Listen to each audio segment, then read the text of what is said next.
جزا و سزا۔ اللہ تعالیٰ نے ملک الموت سے پوچھا، تجھ کو کس بندے کی روح قبض کرتے ہوئے کبھی رحم بھی آیا یا نہیں؟ ملک الموت نے عرض کیا، اللہ تعالیٰ، مجھ کو 2 انسانوں کی جان نکالنے میں بہت دکھ ہوا تھا۔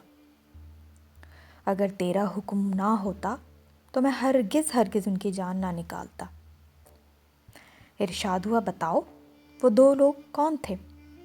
ملک الموت نے عرض کیا، اللہ تعالیٰ، ایک تو وہ بچہ تھا جو نیا پیدا ہوا تھا اور اپنی ماں کے ساتھ جہاز کے ٹوٹے ہوئے تختے پر بے سر و سامانی کی حالت میں بحر و بیکراں میں تیرتا جا رہا تھا۔ اس وقت اس بچے کا واحد سہارا تمام کائنات میں اس کی ماں تھی، تو مجھے حکم ہوا کہ اس کی ماں کی روح قبض کر لو۔ اس وقت مجھے اس بچے پر بے حد بہت رحم آیا تھا، کیونکہ اس بچے کا اس کی ماں کے سوا کوئی دوسرا خبرگیر نہ تھا، اور وہ بچہ بالکل پیدا ہی ہوا تھا، بھوکا پیاسا تھا، اپنی ماں کے دودھ کے لیے ترس رہا تھا، کوئی اس کا خیال رکھنے والا نہیں تھا، اور جو اس کی خیال رکھنے والی ماں تھی، تو آپ کے حکم سے مجھے اس کی ماں کی روح قبض کرنا پڑی۔ تو اللہ تعالیٰ نے کہا، اچھا، اور دوسری مرتبہ کب تمہیں ترس آیا، کب تمہیں رحم آیا؟ تو ملک الموت نے فرمایا، اللہ تعالیٰ، دوسری مرتبہ مجھے ایک بادشاہ تھا، اس کی روح قبض کرتے ہوئے بہت ہی رحم آیا، بہت زیادہ رحم آیا۔ وہ ایک بادشاہ تھا جس نے ایک شہر با کمال اپنی آرزو کے ساتھ بنوایا تھا۔ وہ شداد کی جنت تھی جو شداد نے اپنے لیے بنوائی تھی۔ وہ اتنی حسین جنت اس نے بنوائی تھی، پورا شہر بنوایا تھا کہ ویسا شہر دنیا میں کہیں نہیں تھا۔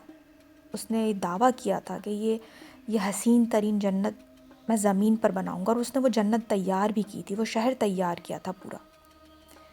اور جب وہ اپنے شہر کو دیکھنے پہنچا یا اس جنت کو دیکھنے کے لیے پہنچا، تو جس وقت ایک قدم اس کے شہر کے دروازے یا جنت کے دروازے میں ہونا تھا، اور ایک پاؤں اس کا گھوڑے کے اندر، گھوڑے کی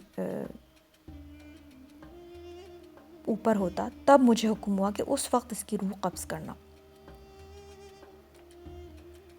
تو میں نے اس کی روح اس وقت قبض کر لی۔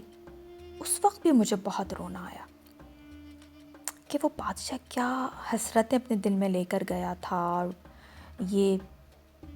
وہ صرف ایک نظر کے لیے اتنا اس نے انتظار کیا اپنی جنت کو بنوانے کے لیے، اور جب اس کا وقت آیا تو وہ اس کی روح اس کو دیکھ بھی نہیں سکا۔ تو اللہ تعالیٰ نے فرمایا، عزرائیل، تمہیں ایک ہی شخص پر 2 بار رحم آیا، کیونکہ یہ بادشاہ وہی بچہ شداد تھا جس کو ہم نے ماں باپ کے بغیر کسی سہارے کے سمندر کی تیز لہروں اور طوفانوں میں بھی محفوظ رکھا، اور اس کو حشمت و ثروت کی بلندیوں پر پہنچایا، اس کو اعلیٰ مرتبہ دیا، اس کو بادشاہ بنایا، اس کو اتنا امیر بنایا کہ وہ ہماری تابعداری کرے، ہمیں بادشاہ مانے، ہم پر ایمان لے کر آئے۔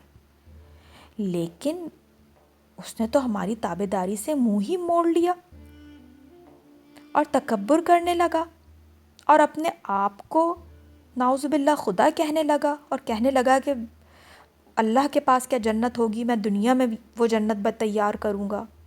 وہ جنت ہم سے ٹکرانے کے لیے بنا رہا تھا، اور تکبر بھی اسی بات کا تھا کہ میں سب سے اعلیٰ ہوں، میں سب سے افضل ہوں۔ تو آخر کار اپنی سزا کو پہنچا، جب اللہ تعالیٰ نے اس کو اس طوفان سے بچایا، اور پھر کہاں وہ اتنا طاقتور انسان بنا، تو اس کو تو اللہ تعالیٰ کا شکر گزار ہونا چاہیے تھا، اور وہ اپنے تکبر میں ہی رہا کہ اس نے پتہ نہیں کیا اپنے آپ چیزیں فتح کر لی۔ تو اس کو اپنی سزا ملی، اس کے غرور کی، اس کے تکبر کی، اس کی خود سری کی۔